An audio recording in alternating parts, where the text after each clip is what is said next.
There are moments in history when courage does not arrive with warning. It does not knock. It does not announce its rank.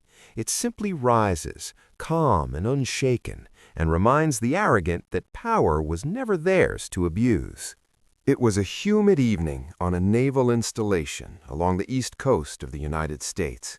The room was crowded, officers in pressed uniforms, contractors in tailored suits, polished shoes reflecting overhead lights. At the center of the gathering stood a young logistics officer named Lieutenant Elena Marquez. She was composed, disciplined, and brilliant at her work. Her reports had saved the base millions. Her strategies had streamlined deployments. But she was quiet, and in rooms like this, quiet people were often mistaken for weak. Across from her stood Commander Bryce Halverson, a man known more for his volume than his valor. His voice carried like a siren, his confidence swollen by years of unchecked authority.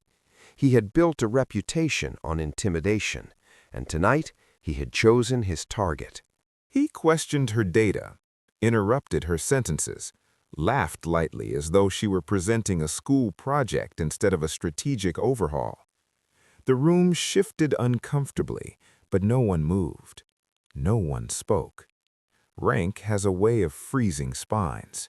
If you believe in courage that speaks when silence feels safer, subscribe now because this story is about the moment silence was shattered. Elena held her ground. Her voice never trembled. She answered every challenge with facts. Yet Halverson leaned closer, lowering his tone just enough to humiliate without shouting.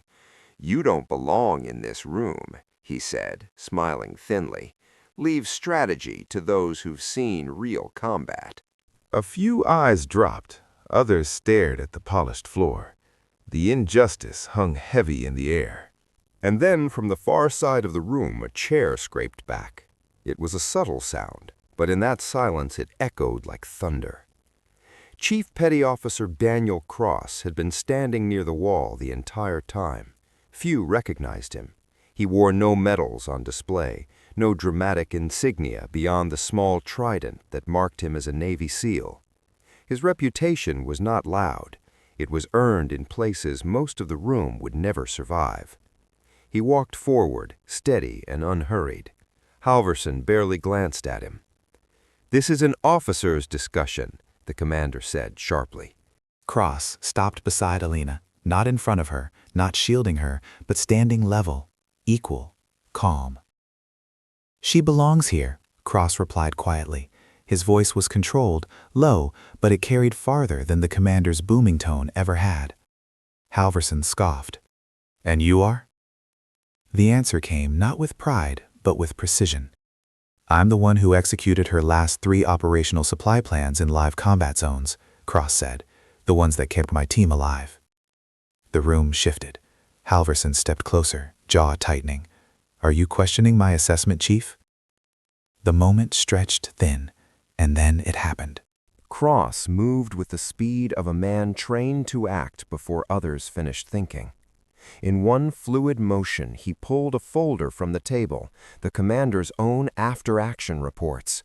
He flipped it open, pages snapping sharply in the quiet room. The crack of paper against wood was sudden, decisive.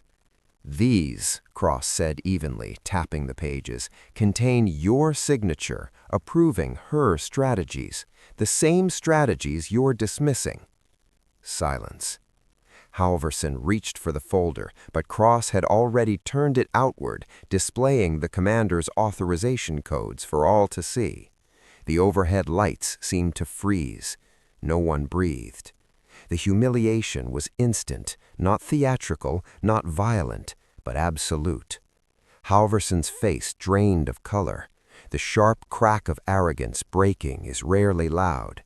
It sounds more like silence swallowing pride. For a long moment, the commander said nothing. The authority he wielded so carelessly now trembled under the weight of evidence. Around the room, officers exchanged glances. Some looked ashamed, others looked awakened. Elena stood motionless, her chin lifted slightly, not in triumph, but in dignity. Finally, Captain Warren Hughes, the base's commanding officer, stepped forward. He had watched the entire exchange without interference, measuring more than words. Commander Hughes said calmly, "It appears the lieutenant's work has already proven itself under fire." Halverson swallowed. "Yes, sir." "And it appears," Hughes continued, "that respect in this command will reflect merit, not volume." A faint murmur rippled through the room. Later that evening, in a quiet corridor, Hughes approached Cross. "You could have handled that differently," the captain said. Cross nodded once.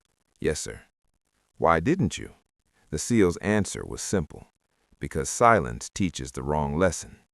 Back inside the hall, conversation seems different. The same officers who had avoided Elena's eyes now approached her with measured sincerity. Some offered apologies without saying the word. Others asked questions, real ones, about her strategy. Halverson kept his distance. The sharp edges of his confidence had dulled. Authority had not been stripped from him, but it had been humbled. And that was the lesson. Power without integrity collapses under truth. Skill defended by courage reshapes a room. In the days that followed, something shifted across the base. Junior officers spoke with greater assurance. Meetings grew sharper, more disciplined. Interruptions decreased. The story of that evening spread quietly, not as gossip, but as warning. They said a Navy SEAL had dominated the room, but those who were there knew better. He had not dominated through force. He had not raised his voice. He had not insulted or threatened. He had simply revealed the truth at the precise moment arrogance believed it was untouchable. Months passed.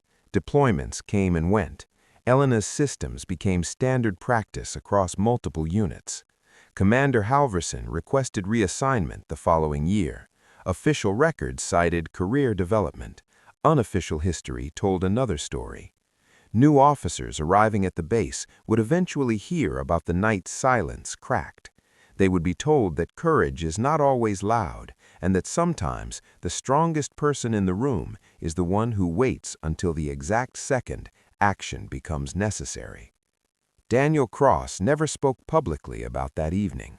When asked once by a junior sailor why he intervened, he offered a sentence that would echo far beyond the walls of that hall. "Respect isn't given to rank," he said quietly. "It's earned by how you protect the people who can't afford to lose." And Elena Marquez. She went on to become one of the youngest strategic advisors in her command's history, not because someone saved her, but because when arrogance tested her worth, she never surrendered it. So remember this story when you see silence mistaken for weakness.